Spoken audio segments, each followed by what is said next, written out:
I went to a farm auction. I got myself a new trailer. It's a dump trailer too. Pretty nice. I can put my little machines on there and haul them all around. Do something. I don't know. Had to have the trailer. I got this pallet of stuff here. Got me some new logging chains. Even got a piece of I-beam. Great for a fireplace, a snatch block. It's locked up, but maybe I can oil it. Oh, look at this. Came with the club. I've got the club. Use this on the monster truck to keep anti-theft. The key fell out. Put that in the power wheels. All right. Then I got this over here.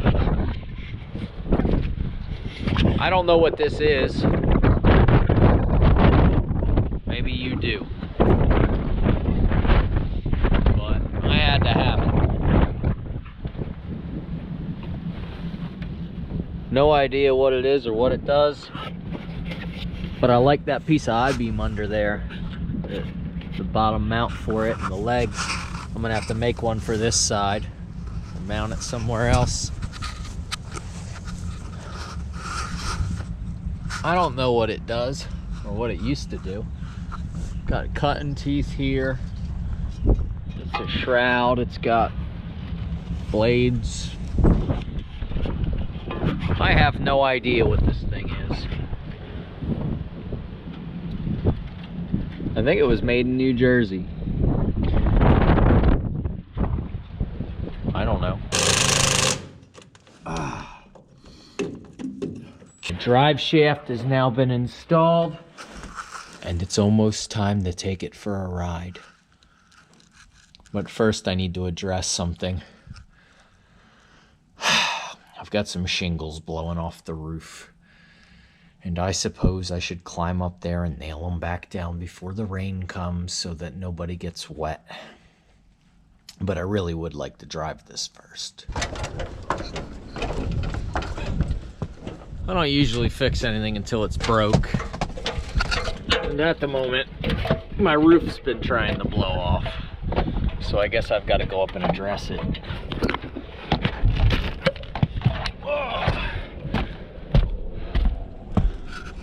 All right then, almost to the peak. There's a buzzard over there. I'm not dead yet, you f***. Okay. I've got a hammer tied to a piece of rope. Other end's over there. I'm gonna toss this end over there. When you toss a hammer off your roof, you should usually make sure nobody's on the other side. Anybody there? I think we're good. So there goes that. Now there's a hammer with a rope tied to it on the other side of the house. I'll go tie the rope down to my Suburban. Head off to the Suburban. So, that'll at least make me feel comfortable while I walk around up there. We are now at the peak of my roof. Wonderful place to be. You can see, at least I think you can see, all the beautiful scenery around me. It's a good hunting spot up here. You might have a fairly decent view of me as I fall off my roof. We're gonna try not to do that. And we're gonna try and just fold these back where they belong because I don't have any new ones to replace them with. There we go. All right, that's going well. Let's just try and put them right back where they wanted to be, where they should have stayed. They're supposed to glue themselves down. There we go. And just like that, my roof's been reattached. For a few months, you'll look up and look at your roof and go, oh God, what did I do? That looks terrible. And then after a few months, you just kind of forget about it. It blends into the landscape, or maybe your brain just forgets to look at it. It becomes less irritating with time. I don't pretend to know what I'm doing. Hey, I'm up here trying though. I mean, it's not like I'm asking my roof to leak. I didn't just leave it alone. trying to address the problem as best I can. Then I'd like to move on and get something more. But actually, to tell you the truth, this is a fun job. The key to being on a roof is usually to stay off your knees and stay on your toes.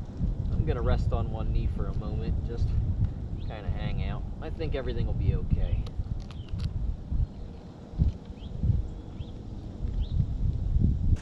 Hi, good morning.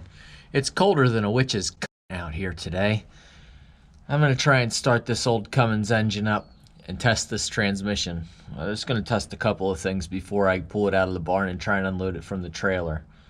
We've had all these problems with the converter, and I really don't have a lot of faith in it right now. I'm afraid when I start the engine, even though I'm turning the converter and everything, I'm turning the gear on the back of the motor and the converter's spinning and everything is okay, nothing's rubbing at the moment, I am afraid if I step on the gas or something like that, we're going to hear grinding when that converter walks into the bolts on the front of the transmission. So I'm not feeling great about it. I'm real tight in this seat with some extra clothes on. I don't know if the motor is going to want to start. Once we crank it over a few times, it should be warmed up. Let's give it some fuel and start cranking it over and see if it starts.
That went about as I thought it was probably going to go.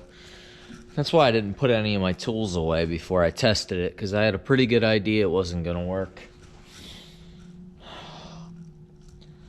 Unless it's just low on fluid, which it probably can't be. I just put a bunch of fluid in and I can check the level. Now that it's run and pumped fluid through everything, maybe it's low, but I don't think that's the case. It's making all kinds of racket from the converter pump area in the transmission. I think the converter is pushing into the transmission and rubbing on the bolts and making a squeak and causing it to smoke and all kinds of hell going on down in there. On top of that, I put the truck in gear. The transmission's making no pressure. I put the truck in gear and it goes nowhere, and I think that's because the pump's not engaging. I think. I don't exactly know what I'm talking about, but it all seems to make sense. It surely doesn't work. And I'm a jerk. I mean, why? I just live with this attitude of, well, so we found out everything was wrong. Yeah, but we found out everything was wrong after I already got the transmission up into the truck. So, hey, you know, just finish putting the thing together and run it until it explodes. And that attitude's got me to where I am now. Stuck with a broken truck.